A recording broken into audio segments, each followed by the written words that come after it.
We have the another session, and this another session. Till now, we were listening to the experienced people, experience in terms of age, experience in term of serving the school, and also experience in experimentation in the school.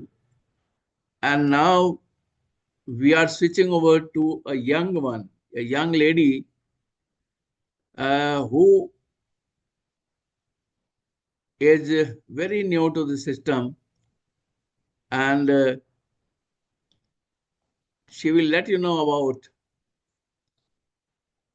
conflict management. So, welcome Apoorva Nijhawan. Thank you so much. Apoorva is a young one. You can see her, a girl from this. She is from Chandigarh, and she's a counselor for over 3 years of experience. She is having a master degree in psychology and a postgraduate diploma in child guidance and family counseling from Punjab University. So she is a very energetic, enthusiastic, empathetic, the girl you can see, and uh, she because I think because of her age also, the children feel very comfortable when they are coming to her for any sort of counseling, and they will feel happy that they are getting counseled by such a beautiful teacher. So she is very specialized in individual counseling and also group counseling. So uh, she helps students to get rid of many problems, socio-emotional problems. It can be stress, anxiety, mental health. So many problems nowadays are there, and especially in the teens and in the children, a lot of problems are there. They are facing socio-emotional problems. So today, Nijhawan, Apoorva Nijhawan will tell us about the conflict management. So I don't, there should be any conflict now. So Apoorva, the stage is all set for you. Welcome. And please tell us about conflict management.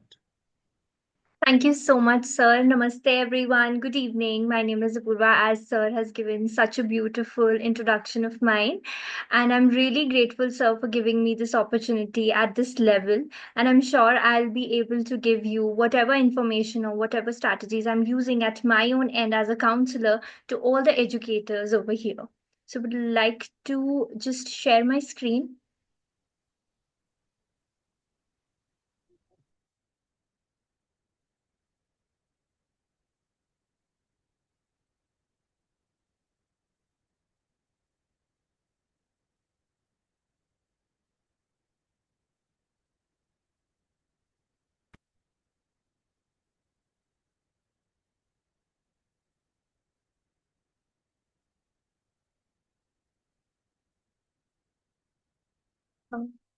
Is my screen visible, everyone?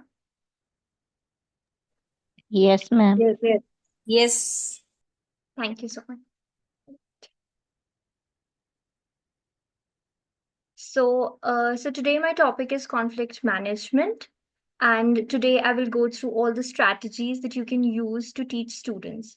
So, as the conflict management topic comes up, it's not only for the students. I believe it is for as adults as well. That this life skill is essentially important because the amount of conflicts we undergo. If you'll just recall, maybe there will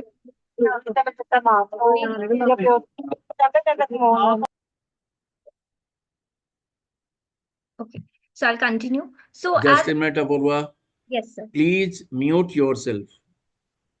All are requested to mute. Please.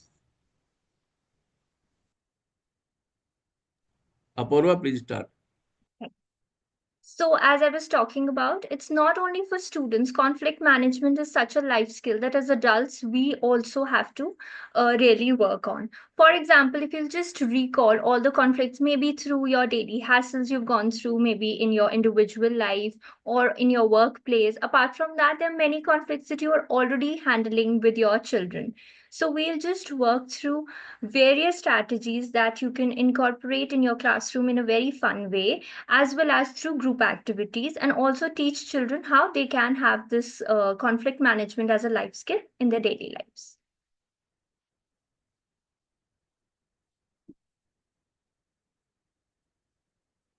So let's first understand what conflict is.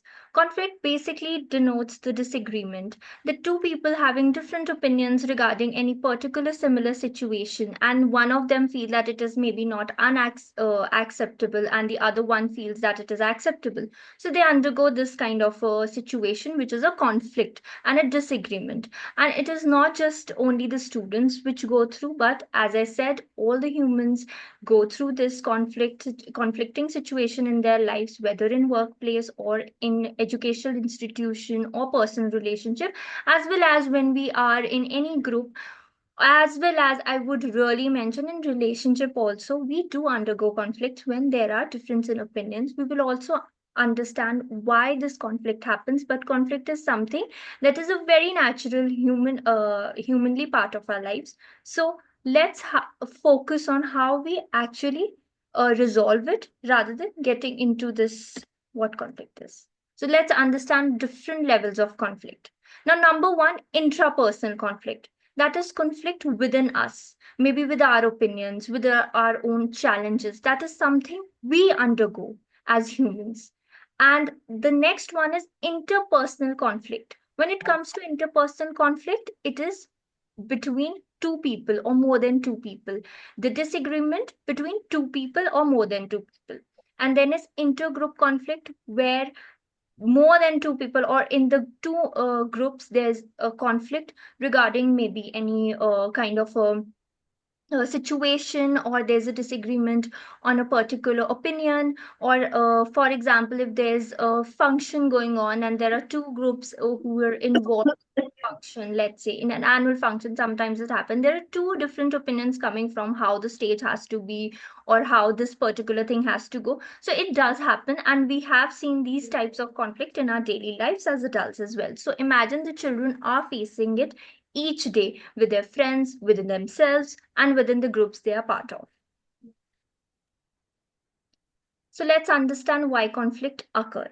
As I said, it's a natural part of our lives.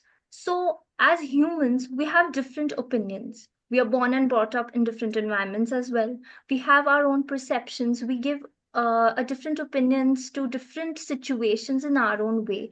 And not only that, difference in opinion also occurs on how our ideologies have been throughout our life, and which is that one factor that causes conflict between two people. Maybe one person, if I would give a one similar situation to all of you, we all will have a different opinion on that, and we will try to handle it in our own way. So we should never forget this thing, that difference in opinions tend to occur in all of us, and we should of course are unique in our own ways, and due to these differences we should embrace it, as well as we should consider it that why we are in a conflict, because yes, difference in opinion will occur. Then comes miscommunication. That maybe in certain times people tend to miscommunicate, because if I would say effective communication is a very important life skill that I would really talk about in the slides as well, that effective communication can really help in conflict management. But most of the time people think that I didn't mean like this, but when the other person was listening to those words, they tend to agree that I felt because you were saying these statements and it made me feel very angry, or maybe made me feel very sad. So miscommunication, because they were never able to keep their point of view in front of the other person empathetically or patiently. As I always tell children, that what you would want to communicate within that hour of that conflict will be very different from what you would like to communicate in like let's say 24 hours, or after 72 hours you will have a very different opinion, and the way you communicate for that thing will be very different. So always tell your children to really calm themselves down. And then as adults also, we always take time out whenever we are in a conflicting situation, when we are very angry. I'm sure you have gone through that situation also, that you calm yourself down and then think about the possible solution. So similarly, miscommunication among children happen a lot, because whatever they say in anger really hurts the other person, and all the rushed thoughts really come up with a different kind of a conversation with them, and that leads to a lot of fights or conflicts for that matter. And it's not only through miscommunication or difference in opinion, but also competition of resources. Let's say one example, that there's only one book in the library and two children wants it. So most of the time they get into this conflict also, or they need to be part of a group, and there's only one seat to be one candidate can only go in that group. They will start having that fight, I want to go it, or how I want to be part of it because they are my friends, and they will tell you really great examples, or they will tell you different justifications just to be get over with that conflict. But sometimes it leads to a lot of it hurts the other person, and lots of self image issues happens, a lot of distress happens in this conflicting situation, when the other person is feeling that he or she is letting down. So let's understand the next slide, where are the like the reasons for conflicts in the classroom. These are just few examples. I'm sure on a daily basis you know it better, that how children are conflicting or getting into conflicts in the classroom. For example, bullying. Let's say there is a child who is constantly bullying the other child. Why, when I talk about the child who is bullying the other person, he might be facing some other internal issues, and those concerns need to be addressed differently. But yes, bullying the other person will lead to a lot of conflicts, and that again, instead of handling it patiently, the other child might not be having that mindset that the person, the bully, is actually undergoing a lot of stress, or maybe he or she is struggling inside, but get into conflict, and there will be other such things that will come up, the inappropriate language, the name calling, and this will really make the classroom unhappy, or the environment won't be right. So disagreement over assignments or grades, now this point is valid when it comes with the teachers also. Children tend to argue or get into a conflict with teachers as well, whether a teacher is suggesting them something which will benefit them, but they might sometimes get into that argument or a conflicting situation where they won't. Yeah, yeah, yeah. Again. Right. Interrupting behavior, that one child is maybe keeping his or her point of view in front of the teacher or in front of the other person. There will be a child who might be interrupting the other child, and that will create more, he will become more furious. The child who was explaining the point, that again is a reason for conflict. And jealousy or rivalry, like over, let's say, over grades, over the game, or in the sports flee, that happens a lot. And lost or damaged belongings. I'm sure you have had that if in your education, like in your life also, as a student and as an educator, you are very well aware when a child blames the other person, that he or she has taken my bottle or my notebook, and now he or she's not returning, and the other person will defend, and this will lead to a conflict, and all the other children like will get involved, and there will be two groups talking about how he or she has taken the belonging of the other child, and now he or she is not returning. The other group will defend, and that again, a conflicting situation occurs in the life of teachers as well as students in the classroom. Now, conflict over use of resources. That yes, maybe I want to sit here in front of the teacher's table. Let's say that one conflict, and the other child wants to sit on that same bench, or they want to share one book for that matter. And there's only one book, but they again start getting into conflict, like, I saw the book first, so I want it first. And they will give you very silly, or I would not this won't be the right word, but a certain justification to prove their point. But yes, conflict occur over these things. Teachers, would you like to tell me what other types of conflicts you face in the classroom on a daily basis? And I'm sure it could be as simple as, yes, as I said, that he or she has taken my water bottle, or anything you have recently faced with children. Would you like to share your example of conflicts that you've seen in the classroom?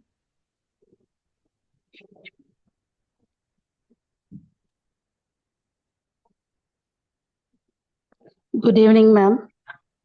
Yes, ma'am. Ma'am, the conflict occurs due to suppose a duty. One duty is assigned to a certain student. If I have given a duty for writing a diary on the board, so naturally, if somebody else write it, the conflict occurs between the two persons, two students. This is one the major problem if a duty is assigned. If Yes. other student is doing the duty naturally, वो क्या बोलेगा, ma'am देखो उसको favour करते हैं ना, तो ma'am उसको ड्यूटी देते हैं, तो वो आपस में उनकी कन्फ्लिक्शंस हो जाती हैं. Yes, right, ma'am. And this is again a very common example. It happens. And if you want to give a responsibility to a child to become the monitor of the class, then again, such things happen. Anyone else would like to share something like this?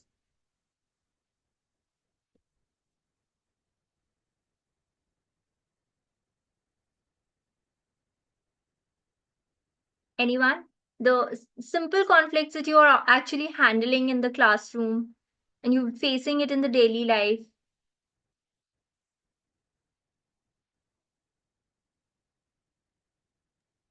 Sometimes what happens, Namaste, ma'am. Sometimes what happens is the child, you are given not the duty, like you talk to them in a nice manner and you make teams. And then, like we take quizzes and all, then they say like this ki, तुम्हारा तो favor किया है ma'am ने. And when they score more, though you were talking, you were interrupting also, and you were doing something, so they say कि तुम्हारी तो side ली है ma'am ने, and this is why you have done. We will see to you after in the break, and we'll talk to you later in the break time. That way, some incidents happen like this also.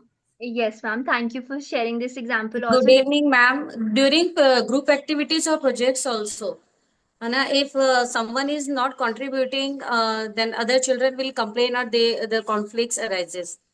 Yeah, instead of managing it within the group, they will first approach the teacher in a complaining way, and that yet again the conflict starts.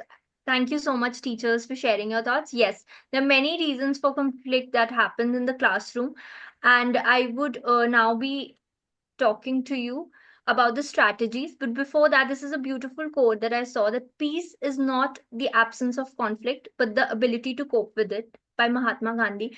So, yes, what we need to learn in basically is to cope with it. Conflict is something that won't vanish over time, like fortnight, but we need to learn how to manage it. And not only for children, it is important. As adults, we all know the importance of managing conflicts.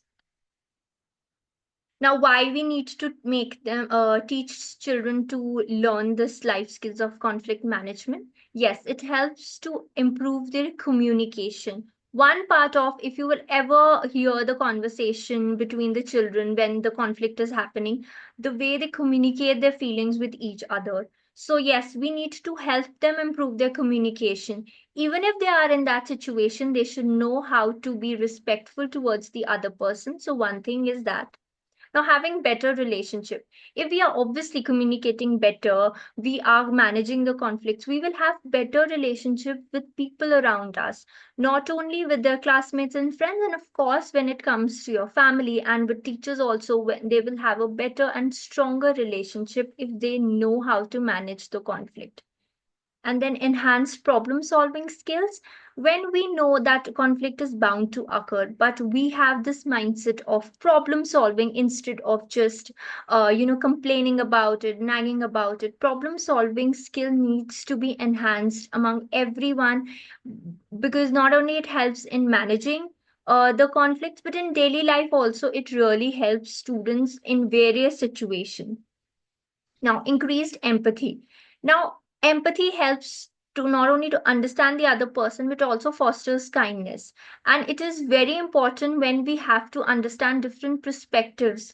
If we are unempathetic, that leads to a lot of fights, conflicts among children. And most of the time, with they are not talking through, they are not empathetic towards the other person. That's how this whole things goes wrong. And emotional regulation. Now, children don't know how to manage this conflict, so they tend to, burst out sometimes through stress, and they use other different forms of behavior which are not appropriate. And it is our responsibility to teach them that, what are the right ways, what are the really right life skills that they can incorporate and actually work on themselves and really handle these situations in a right way. Now, let's come up to that fact of conflict management. Whenever you see a situation where, yes, two children are fighting or two groups have got into this conflict, first thing, always teach them, yes, they have to be calm. And whenever, now I'll be talking about how mediators, how other children can be mediators when this conflicting thing is happening. Teach every child, whenever you are in this conflicted situation, calm yourself down. You can teach them certain strategies like breathing exercise, counting till 20 and back. And I'm sure in anger management also we do it. But before coming to a conclusion when in a conflicting situation, yes, calm the child first.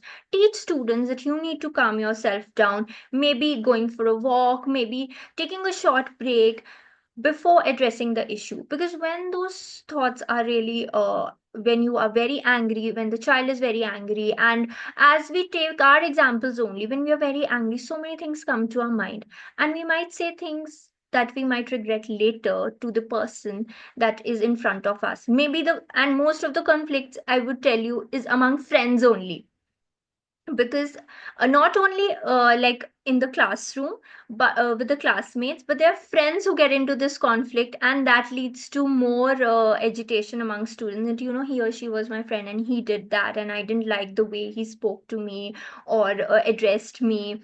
So these are the things the child needs to keep in the mind, that before addressing this conflicting situation, he or she needs to calm down, and whatever activities you can make them maintain a journal also. And I often tell children, whatever you're feeling throughout the day or that in that situation, journal really helps, because it helps them to map down all your feelings.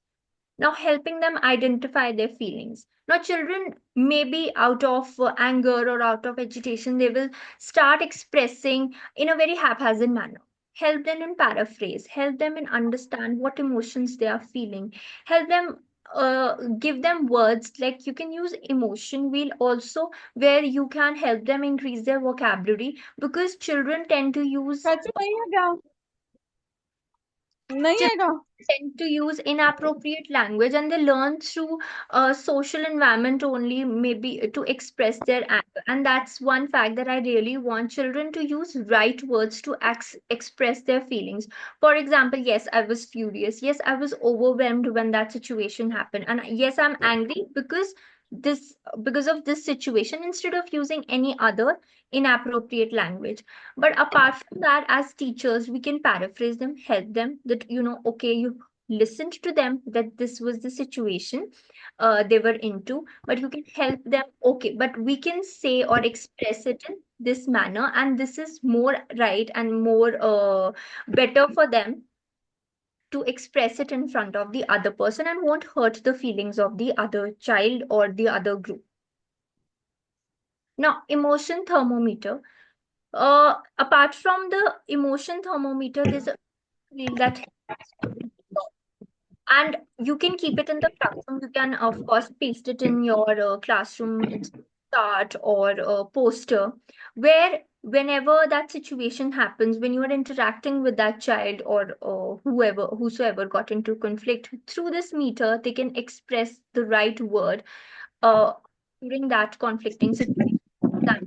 They're feeling unsettled, tired, the right words. Or you can paste emotion wheel also, that can really help children to improve their vocabulary of how they have to really label their emotions, because children don't know what emotion they are going through. They know only they can understand their body is going through a lot of stress, but when they express it in wrong or inappropriate ways. Maybe they will start hitting the other child, start name calling them, start using abusive language, but we need to correct them by telling them that these are the right words. And the other person, if he or she is also aware that okay, if the person is feeling very troubled in that situation or anxious, the other person has to really empathize and really talk to the other person to calm themselves down. So it goes both ways. Not only in the conflicting situation, if the other person is expressing that he or she is overwhelmed or feeling nervous,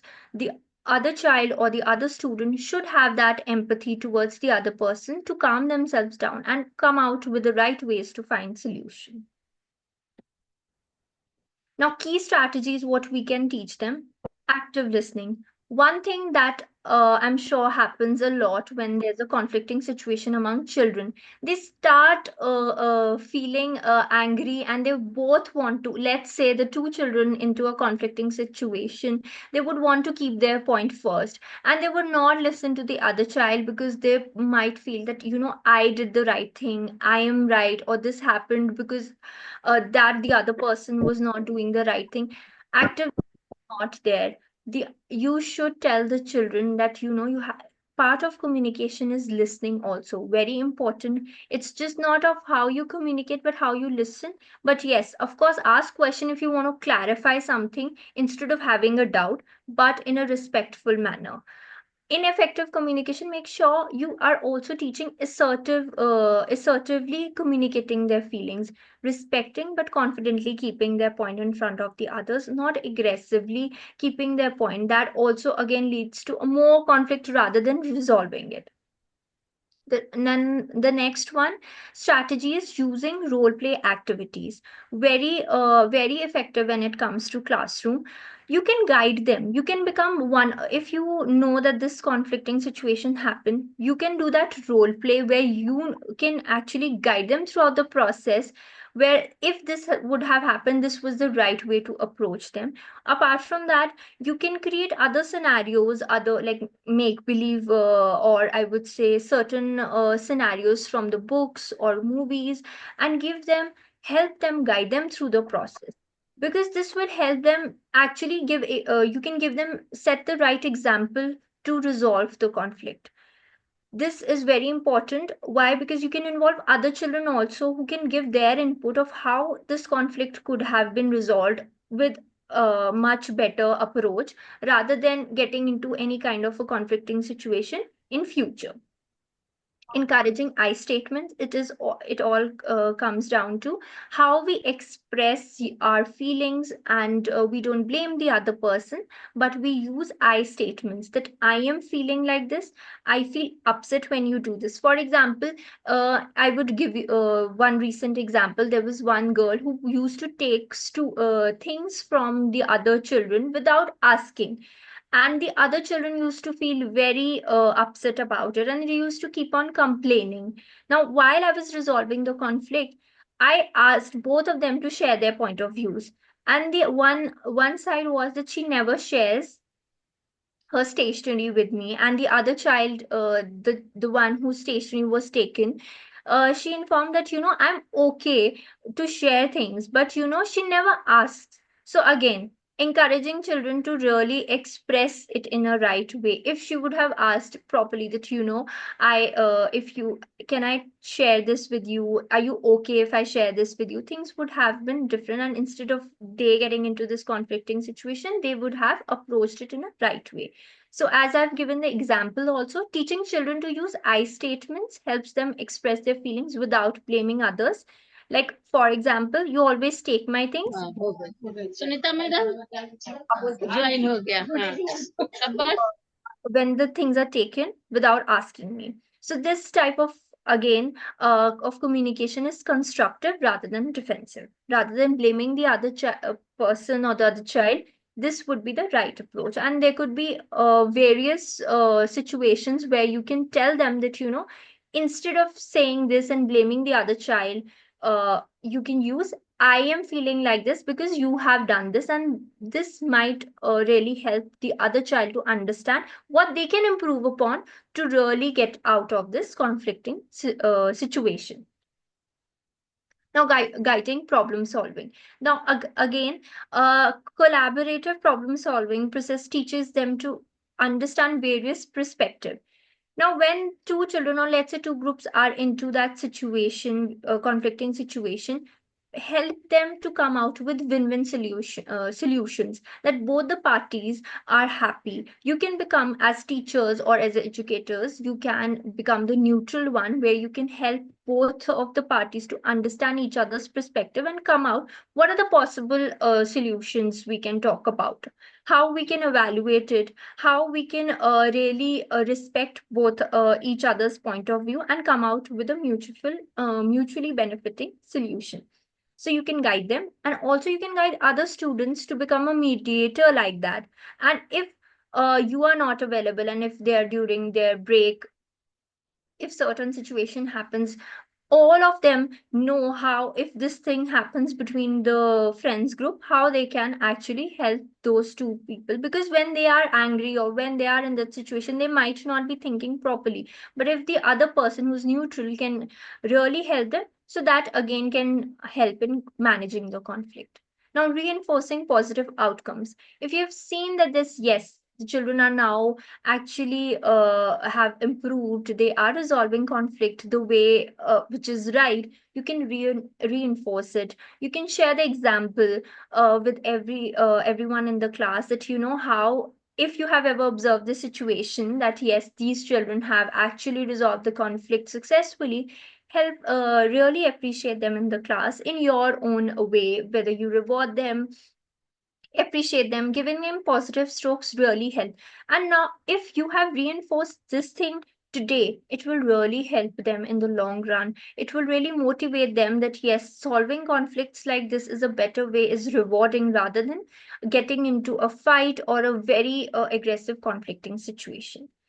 Now, integrating in daily life, very important. You can have class discussion, or for example, that in your classroom there are children who are facing these kinds of conflicts. Make a chit of it, talk to them, have an open discussion, make a safe space for children to talk openly about it. If this, for example, this thing happen, if you think that this child has taken my notebook or pencil, how would you resolve it? How would you really come up to a solution where it is mutually benefit? Now, you can also talk about how, without how can you really blame the other person without knowing it also, that can also hamper their friendship. So how you, stepwise, you can talk about how as class we can have a discussion, if this situation happens, if these kinds of conflict happens, how we will help each other. Now, reflective journaling, you can make, if you have a certain amount of time in the class, you can help children write down whatever they feel feeling throughout the day, and especially when they have faced a conflict, help them to write down their feelings. Take time, give them that amount of time to jot down, because sometimes they express through writing, and this can really help you, and also help them to really understand what was going on in that situation, what feelings it was, what actually happened. They can really map out through reflective journaling. Otherwise, also encourage students to write down about their day. It is really helpful. Respecting boundaries is also something you can talk about, because most of the times children, or even there are many adults who doesn't understand boundaries, they try to cross those boundaries. So you need to model that behavior also, that this is like this is acceptable, and when you are crossing that boundary, that is unacceptable, the way you're talking or even through through your words. Not only physical boundaries, but boundaries through words. This is also something you need to talk to children. And you can, of course, do group activities. You can do certain group projects. And when you are monitoring all of this, you will realize that yes, they are about to get into certain kind of conflicts, where there you can really talk about clear, give them guidelines and help them that, if you'll do this, like, just give them those certain kind of solution. It's their wish to really use it or use the alternative, but do help them and model that behavior, that if you were in that group, this is how you would have handled it. If this situation happened with you, this is how you would have handled it. So this is something you can do it in your group activities. Not teaching, very important, teaching them what not to do. Now, as I said, when children get into conflict, whether you have actually experienced it or not, they resort to name calling. There's a lot of name calling, a lot of physical violence. So please make sure you tell them that this is, even if there's a conflicting situation, there are right or appropriate ways to address it. So getting into this habit of name calling or physical violence and expressing their anger or their feeling hurt is not the right thing.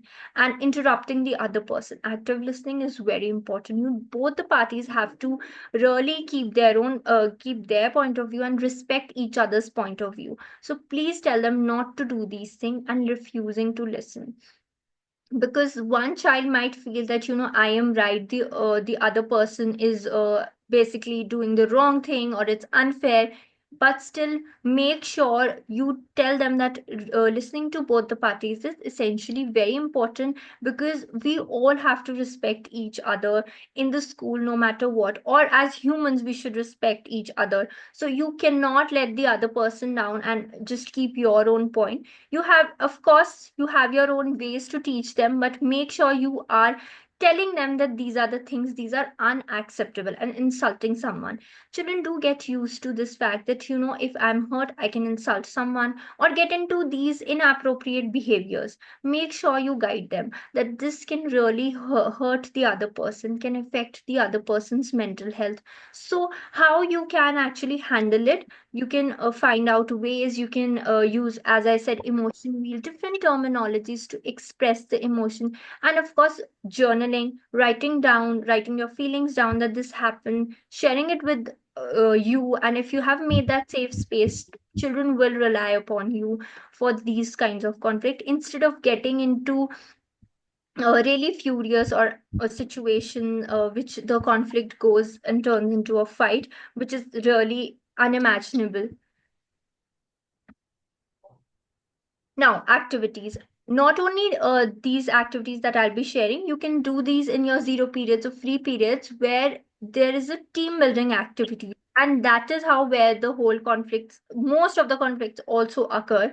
And if you will actually see during they are playing in the field, some football or basketball, and one of the team is winning or the other one is losing, the losing team might get into the conflicts that, you are not playing right. Instead of sharing that, if you change the strategy, we can really win. So this happens. So let's start with this activity, very interesting one, children would love it. The knot, a human knot activity. If you can see in the picture, they have to stand like this, and they will be have to untangle themselves and come up in the situation in a circle form. So they have to communicate effectively. This will be a challenging thing, and they have to solve this physical puzzle. And you can, of course, help them and encourage them throughout the process.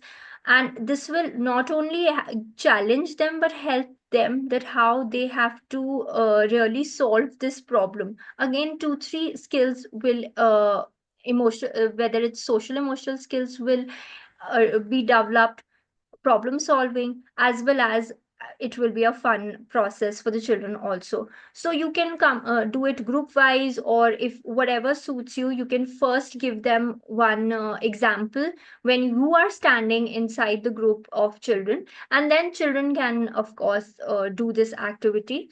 So please make sure you're helping them, but yes, the whole thing they are only doing when they have to untangle themselves. make believe mediation. In this game, you can write down on a piece of paper or on card scenarios from movies or books, and we can assign a role of a student to a role of a mediator to any student, and then he or she will negotiate between the two parties that this has happened, and now how he or she will mediate it. First, you can give an example that if I am there as a mediator, how I will actively listen to both of the parties, come up with a win-win solution, and how this will make both the parties happy. So when you have modeled that behavior in other children, they will be able to really work on these conflicts. And with this make believe mediation, as I said, if you are not around, I'm sure the other children will really come and help the children who are into that conflicting situation. And of course, there's no real life pressure consequence also, because the conflict is just a make believe. So that can really help children to have a fun activity kind of a thing. So try this one and the human knot activity. Apart from that, other team building activities can be really helpful for students whenever they are getting into conflict. If you are the mediator, if you can really help them that, this is how we can handle it, this will be the right way, at least they can really condition themselves or really think about it the next time when they're actually getting into the conflict. Other activities, as I said, interactive role playing. You can also become two teachers can also do a role play kind of a thing, where you can tell them, if we as students were in this situation, what would have been the right approach to really have this conflict, to get into a conflict resolution. Then conflict scenario cards, you can make certain scenario cards, and mediation solutions, where one child is a mediator, and two children are having a conflict, so you can really see and observe how that mediator can help them negotiate it. Whenever required, of course, you can help them, but let the children take the call and help them, but or guide them, but let them be on their own, and you will be amazed at how creatively they tell the win-win kind of a solutions for both the parties. Now, apart from conflict management skills, effective communication, empathy and understanding, and problem solving skills, these are the skills that you can talk about it in within children, also among children. For example, when you are effectively communicating, the conflicting situation or can be easily solved. And I have explained it in the previous slides also. Empathy and understanding, very important as adults also and as children also. If they develop it, they will be able to solve their conflicts on their own. And problem solving, where they brainstorm, where they use their own creative thinking or critical thinking to come out with best possible solution. So these three skills are simultaneously they can or they should work on. And you can find out strategies or various activities where you're teaching how to effectively communicate. You can talk about various styles of communication as well, and what is the right way to communicate to the other person. That is also you can teach them. Empathy and understanding, where role plays, situation analysis, how they have to understand the other person's point of view, because you have to teach them that each and everyone is unique in their own ways. They have the different perspective, how you have to empathize and understand the other person's point of view patiently. That is very important. Then problem solving, another life skill, where they will brainstorm not only in the conflicting situation, in general also. One should know how to solve their problems in effective way, in efficient way, where they're not getting the other person into any kind of a trouble or a conflict, but they know how to get out of it in a appropriate way. So again, you can give them certain situations. You can talk to them about it in the form of group activities, how they come out of it and brainstorm with best possible solution. That is also something you can teach them and talk to them about in the class. Then model what you want to see. Now, most of the time, do children do get into this conflicting situation with their teachers, with their own teachers, when they feel that they didn't get the grade they wanted, or the teachers not being fair about the duties also. So please, you maintain your calm. You express your feelings in a manner that they know the next time if they are in that situation, how they will handle it. You have to condition them with that fact that what is the right way or the appropriate way to talk to the other person during the conflicting situation.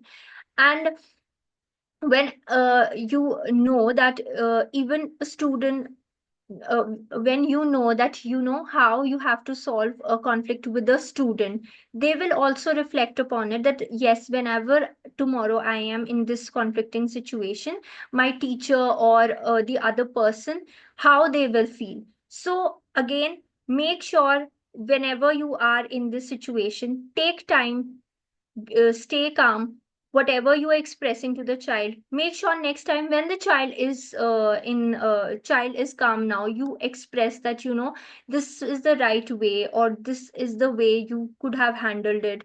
Even if it is hard, it is doable. You can find solution towards certain situation. And one of the example I would say, if a child feels that you have not marked them or given them the right grades they deserved, you can talk to them that why are you, through their emotions first, calm themselves, ask them what made them feel this way, of course, then labeling the emotion. And the third, try to tell them what are the possible ways now, what we can do on to get good grades, or what are the strategies he or she should follow to get good grades, so the next time he or she knows that instead of arguing with the teacher or blaming the teacher, he knows that this is the right way to approach things towards to conflict resolution.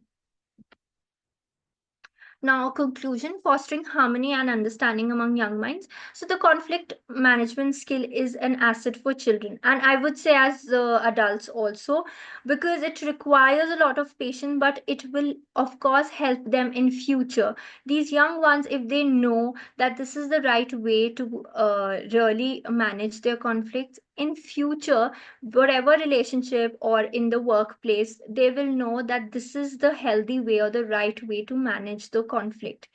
So children learn to respect others need, they actively listen also, and seek solution without revenge. And as we all know, an eye for an eye will make the whole world blind, so revenge taking is never right. So one should know how to resolve these conflicts, because we as humans, we all face it and we all will be facing it, but the only thing we can do is how we can resolve it. So I'm ending this here. Now, whatever doubts you all have, you can let me know. And if you would want to talk about certain situations also, you can let me know and we can discuss. Vaishali is there? Vaishali Rampal? Vaishali Rampal, are you there? Yes, sir. Good evening, sir. Good evening. So convey a vote of thanks. Yes, sir. Sir, okay.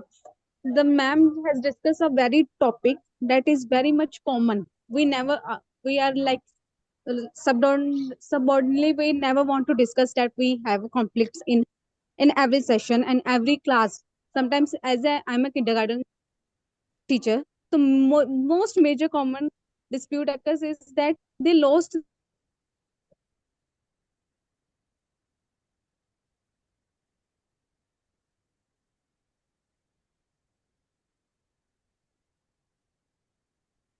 So Apoorva, thank you very much. I think she has These lost the situations connection. rather than imposing my mind of set mindset over them. I would rather try to understand what their opinions, and rather reluctantly pointing out that you are wrong, you are this. Ma'am has clearly stated that one should use your words wisely, like such.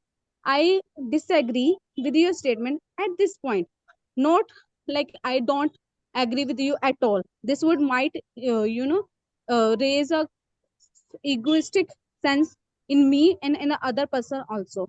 So the topic is very, very interesting, and it gives you a new opinion to always look upon yourself first rather than judging the other people around. So yeah, ma'am has discussed a topic very thoroughly and very briefly, and it is very much informative and provide a new sense of vision to look upon the things. Thank you Thank you so so much. much, ma'am. Thank you so Thank much. you, Vishali. Thank you, Apoorva. Thank you so much, sir.